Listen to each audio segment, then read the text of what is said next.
r/AskReddit, lawyers of Reddit, what was your hold-up moment where you knew you would win? Not a lawyer, but got robbed at gunpoint in my home. Long story short, he would have gone to prison anyway, but the kicker is that the shoes he wore to court were the same shoes he stole from my house. Judge asked if I wanted them back. I said yes. Judge made him take them off in court and walk back in socks. Donated the shoes. It was more about the principle. I had a client charged with battery. The alleged victim didn't really support the prosecution's case and in any event was reluctant to testify. They still had another witness though, and she said that my client was hitting the alleged victim, so it wasn't looking great. The prosecutor and I were talking before court started, hanging out by the courtroom doors. When the witness walked in, she looked right at my client, who was sitting not 5 feet from me, then scanned the room and said, "Where is client name?" The prosecutor and I looked at each other for a minute, and then he said he needed to check on something. When I saw him a few minutes later, he told me he was dismissing the case. I was testifying for the defense. A young man had been arrested for assaulting a police officer, allegedly throwing bottles during some unrest in Oakland following the verdict in the trial for the cop who shot Oscar Grant in the back on the BART platform. I had been there filming stuff, caught his arrest on video, and his brother found my footage on YouTube and asked me to testify. I had only seen bottles being thrown from this one corner of a parking lot, from behind me, with the bottles flying over my shoulder. The defendant was in a group in front of me. On the stand, the prosecutor seemed to think I knew the defendant and was there basically committing perjury on his behalf. I explained why I had been there that night, that I had never seen this guy before, hadn't been coached by the defense, and hadn't been paid other than a small amount for my travel and time. Finally, exasperated after much back and forth, the prosecutor says, "Well, if you don't know the defendant, then why are you here testifying for him?" I thought for a moment and said, "I guess I just wouldn't want an innocent man to get convicted for a crime he didn't commit." He got visibly flustered and quickly moved on, trying to insinuate that if I didn't know him, how would I have known to be looking in his direction to see whether he was throwing things? And I tried explaining that if you're looking at a group of random people, and one of them throws something, you will naturally fixate your attention on that person. But because nobody in that group threw anything, there was nothing to notice in the first place. It looked like the police just grabbed him at random. They rested.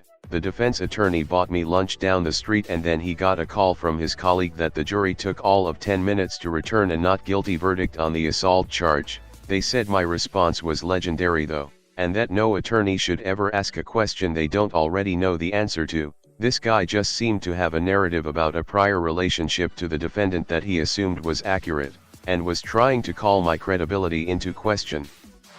When the petitioner's attorney called me my brother's name when I was on the stand, my brother is a shitbag and I don't associate with him anymore, but dude has a lengthy criminal history and it pops up on traffic stops occasionally. So I was in court over custody of my oldest, and her mom's attorney was trying to paint me as a hypocrite for being an addict. I denied it all on the stand, and he said, "Now James the First must remind you that you are under oath, and by denying this you are committing perjury." I stared him dead in the face and said, "My name is Bill. James is my brother." Even the judge laughed at him, and the only reason we didn't bring it up sooner, we knew he submitted it as evidence but had no idea why, was because I really wanted to know what he was up to with it all.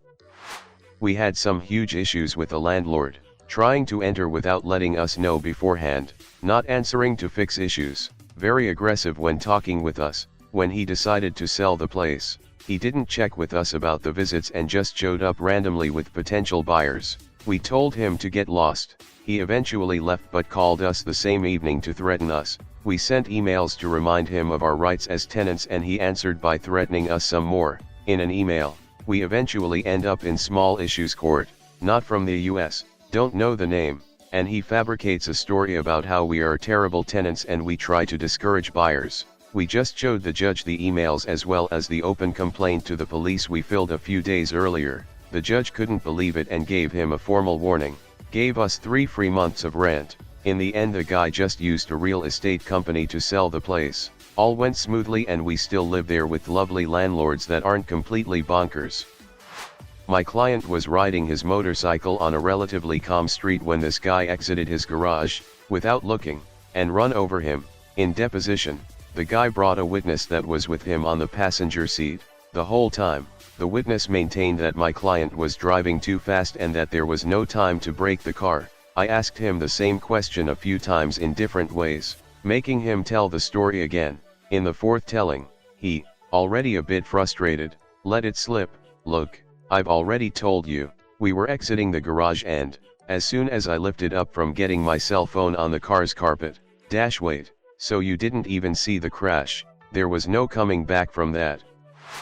Parent termination case I was prosecuting, Dad went on how he has changed his life around and worked the AA program, asked him what step he was on, and he proudly proclaimed 3, asked him what step 3 is, he had no idea, then asked him step 2 was, again, no idea, parental rights terminated. When I practiced insurance defense, was handed a file to take over of a slip and fall, guy tripped on a hose, tore his ACL, the partner had taken the guy's depo already so I read the transcript. I'm a Michigan football fan, watched every game for 20 years, this guy testified he was the starting safety for a certain rival for certain years, also that he graduated with a double major that doesn't exist at that school. I immediately knew this was false. Partner didn't understand, dug deeper, lied about so much stuff unrelated to the fall for no reason, eventually found high school records from football injuries of head trauma, knee injuries, and a slip and fall injury a few months after ours. He also testified he rehabbed an ACL surgery after 1 month. Motion for fraud on the court filed, immediately settled. It was my 3rd month of practice. I was in family law at the time, representing mom in a petition for a restraining order against boyfriend/dad. At issue in the broader case was child visitation, custody, support etc. But today's hearing was just on the RO. We had pretty good facts but it was mostly based on testimony of the parties. My client was way more reputable as a witness so I was feeling confident. 10 minutes before the hearing, my client shows up, I give her a last-minute prep on what to expect and then she says I'm glad I'm going through with this. I can't deal with it anymore and he's just getting worse. To top it off, he left me a drunken, ranting voicemail on Saturday. You have your phone with you? Yes. We play the voicemail and it's a full 2 minutes of ex-boyfriend screaming shit like I should have fucking killed you when we were together. You were always such a bitch. I hope you burn to death in a fire. I didn't have time to ask her why the fuck she hadn't said anything to me about the voicemail before the bailiff called our case. We sit. The judge asks if either side has additional evidence, and I ask for permission to play the voicemail. Ex-boyfriend, who didn't have an attorney, didn't object, so I played the whole nasty 2-minute rant in open court. Judge goes, we're going to take a brief recess before I issue my ruling. If the parties want to meet and confer in the hall, they are welcome to. Boyfriend knew he was fucked. We settled the whole damn case then and there. My client got her wish list in terms of custody, supervised visitation, child support, plus the restraining order, to boot. Sued a former employer for $3,500 in unpaid wages. It was a slam dunk. Had a letter stating what my salary would be vs. pays tubs that were less. So I didn't bother getting a lawyer to save on fees. Turns out the company thought they could. Try the same strategy. I show up to court and the manager of the local office is there with an affidavit from the CEO saying he's allowed to represent the company in court. The judge asks him, are you an attorney? No, just an employee. A company can't have pro se representation. Judge immediately ruled in my favor. Felt fucking fantastic. Not a lawyer, but I'm currently in a custody battle. Mother is saying I can't be trusted because I've been refusing to take our child to the therapist.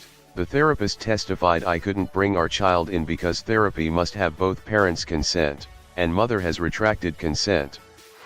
Very abbreviated, I was prosecuting a convenience store owner for luring a young girl, who regularly came into the store, back to a part of the store to grope/fondle and kiss her. Child enticement. It was the only section of the store without surveillance camera coverage. They were in the back room for about 2 minutes and 17 seconds. Per the timestamp on the videos, of the many arguments the defense put on, one was there was no way there was enough time for anything to happen.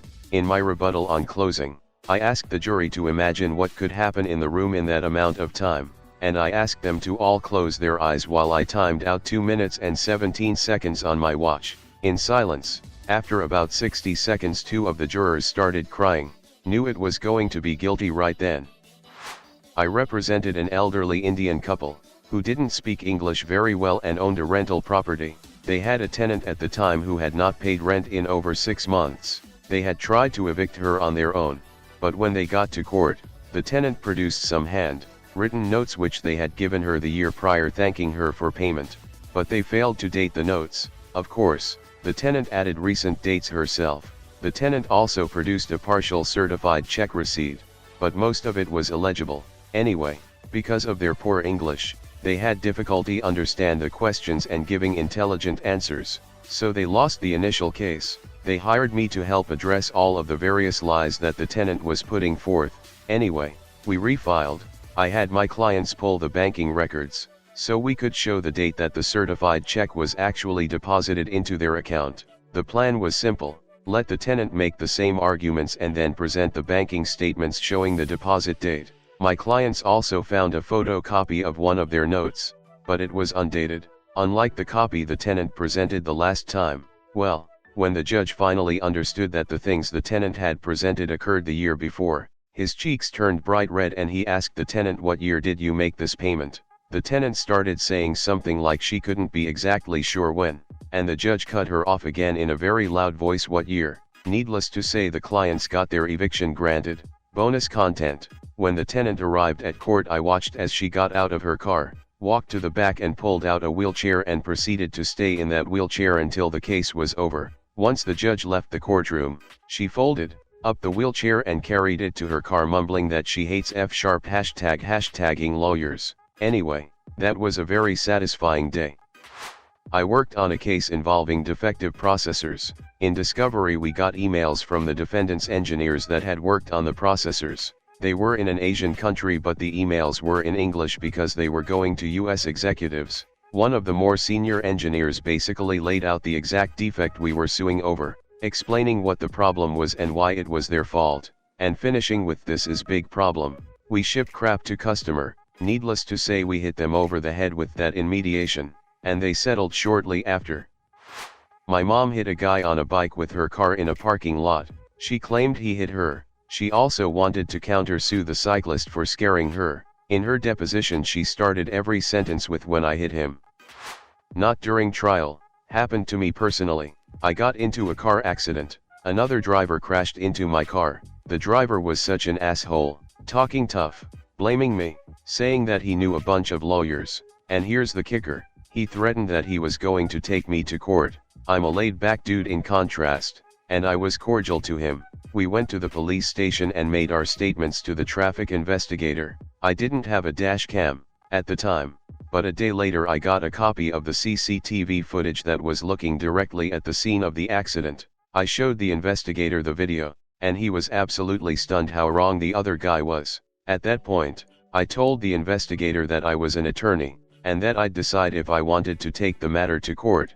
Following day, I got a call from the guy who hit me. Apparently, he said he also saw the CCTV footage, and he had called to settle things. I was just shocked because this dude, who was previously alpha male, did a total 180 and was suddenly polite and respectful. Amazing what an impact video has. Obligatory, not mine but my mom's story. She was fighting for custody on behalf of the father, trying to prove that the kids were living in subpar conditions with their drug addict mother in spite of the ample child support provided. It was a tough case because courts are so hesitant to pull kids away from their moms. Then the mom burst out that she had been feeding the kids cat food as proof that she wouldn't let them starve. Needless to say, the judge didn't take that as a good reason for the kids to stay with their mom. When I compared the scanned copy of the deed provided by the other side's lawyers to the original my client eventually got around to providing, the scanned copy provided by the other side had a witness signature, the original did not. At a restraining order trial, it was essentially my client's word versus his. Regarding a sexual assault, he did a good job dressing up and acting very appropriate during most of his testimony, but then he was asked a series of open-ended questions and he said something to the effect that, "She kept coming up on me with that fucking pussy," allegedly during a lecture, and as soon as he said it, a look came on his face and the judge's face, and everyone knew the ruse of respectable young gentleman had failed. I won. Found on tax returns she had tens of thousands allocated to unreimbursed business expenses, including thousands of miles in vehicle travel. Her job was distributing the mail in a high-rise to the various suite, no driving involved in the job. My client was accused of brutally murdering a dog. Cop testified that there was no testing of the blood, no body ever found, and admitted it could have, in fact, run away. The eyewitness said she could see the killing down the hallway from the dining room. Cop testified there was no hallway and the dining room was on a different level of the house than the killing supposedly took place. Then the person who was leading the lynch mob against my client around town for the last year testified that she had been in the apartment between the two visits by the cop to evaluate the scene. No body, a compromised crime scene, witness who couldn't see anything, and admission that there was no proof the dog was dead.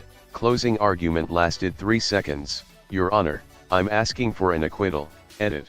My first award. Thanks. For those who asked, this was in Canada and received a fair bit of media attention prior to trial.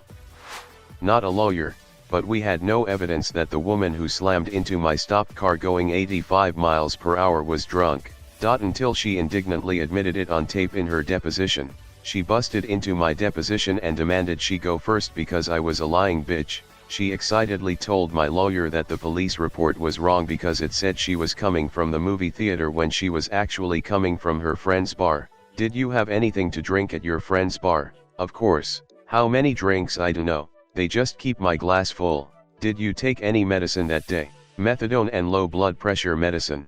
I see. The cops had refused to breathalyzer her at the scene because her husband was a firefighter that they knew personally. They told her to go home, sober up, and go to the hospital later. I heard the whole thing but had no proof until she handed it to me. They settled same day. Bought a hurricane door from a contractor that was found through our state's hurricane readiness website. He took $5,000 and after about 3 weeks of car or scheduling issues, finally just ghosted us. Took him and his company to court. The him and his company part is important. Finally court day shows up and I'm fairly young and an optimistic, so I figure I don't need a lawyer. Plus the local news station took my story and came out to interview me to do a bit on it. I figure it is a fairly obvious case. Easy win. I put on my best, only $99 suit and head downtown. Dude doesn't show but instead sent his company's office manager. We get settled in with the arbiter. First thing I was wrong about.